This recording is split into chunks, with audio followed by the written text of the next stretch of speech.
What's up, guys? Spin Firearms here, and there comes a time every now and then where you have to be humbled. You have to admit you were wrong, and sometimes that happens. In this case, I spoke about a product before I actually used it or got to hold it or feel it out or anything like that. And as a Glock person, we're stubborn. We like our firearm that looks the same every single time, same feel. It's not the greatest feeling, not the greatest looking, but tends to run. That's what sells on Glock, right? Glock 26, my main go-to everyday carry option. Just nothing special about it. It's just a Glock. But what I wish Glock did would listen to their customers. And it doesn't take much. And Ruger showed you and Magpul showed you right here that it doesn't take much to listen to your customers. Just like Smith & Wesson did with the new Ruger E-Series. I still love Glocks. But, there comes a point where you are going to have to start making some changes. Just some. Doesn't have to be the most, which we're going to talk about here. But the RXM, I'm telling you, this is going to be a big product.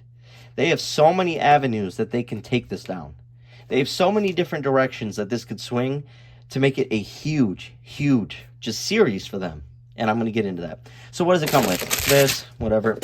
This, the kids can play with that. We'll fling it over there. And other than that, just this. Now, one thing I would say, give us a cardboard case. This, it's actually a relatively good sized case. You could use this with ammo and stuff like that. But still, get rid of it.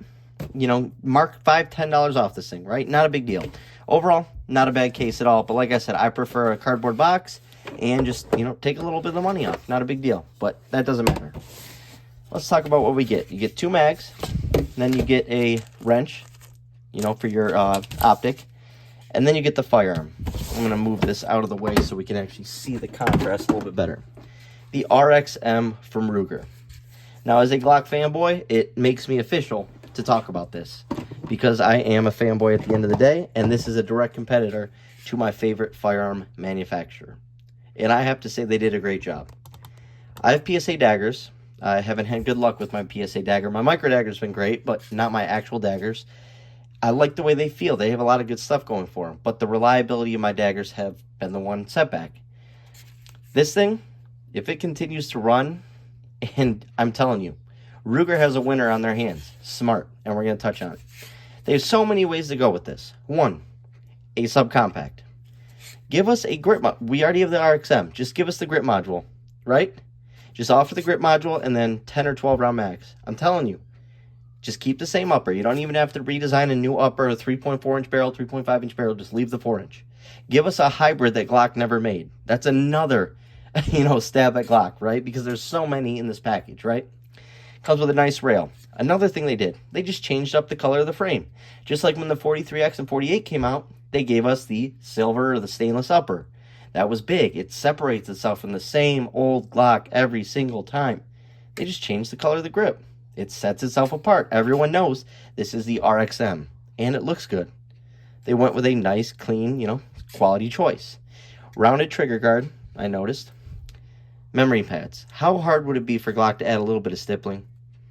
I mean, it gets ridiculous at a point. You know what I mean? Like, come on. It takes down like a Glock, which I like. But the biggest thing about this being an FCU is the options to do what I said. Make a subcompact. Make a larger version. I mean, you could go so many ways with this. Keep the 4-inch, make, a grip that takes a full-size mag. You could go so many different ways with this thing. I would like to see them release a 40. I know we're probably never going to see it, but that would be huge too. Give us a Glock 23 in this. That's it. Don't make a 45 or 357. Just give us a 40 and give us the option. That would be sweet. I'm telling you, for $400, it's a great price point. And they have so many avenues. There's not really many firearms out there that are as modular as something like this or a P365 for that price point. So that separates themselves right away. And on top of that, with Walther and all these companies not dropping a Micro 9 or subcompact, they still have that lane wide open. The RXM is it right now. So go down that lane, please. I will be first in line, and I know a bunch of you guys will. Next up, the grip. Great texturing. The whole entire firearm. Great texturing. Love it.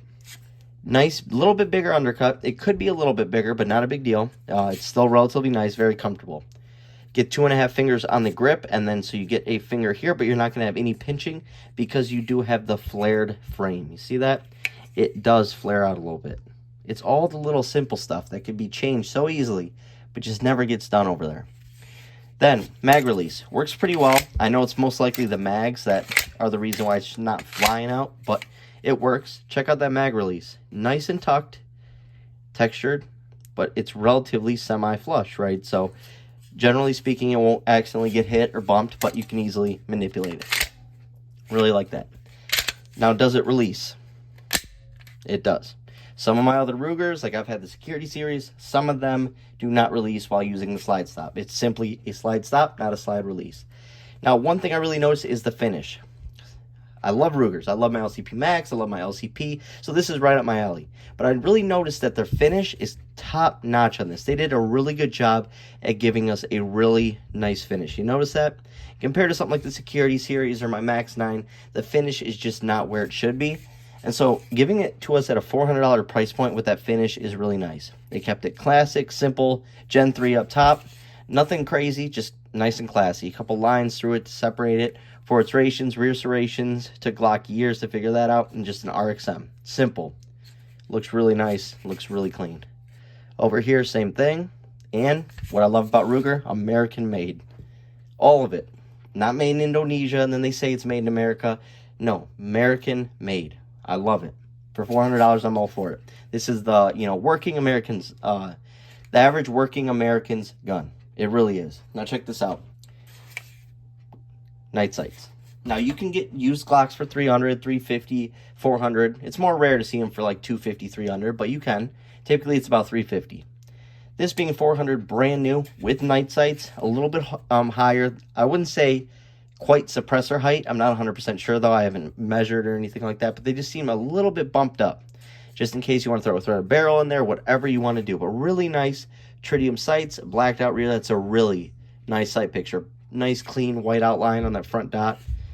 I'm liking this thing. I don't care. I like this thing. Let's see how smooth it is. Relatively smooth. Still needs to be broken in a little bit, but really smooth. Pretty good finish on the barrel. Nice and clean. Nice guide rod. I mean, everything just seems to be... Oh, okay. Now we're talking. Let's go.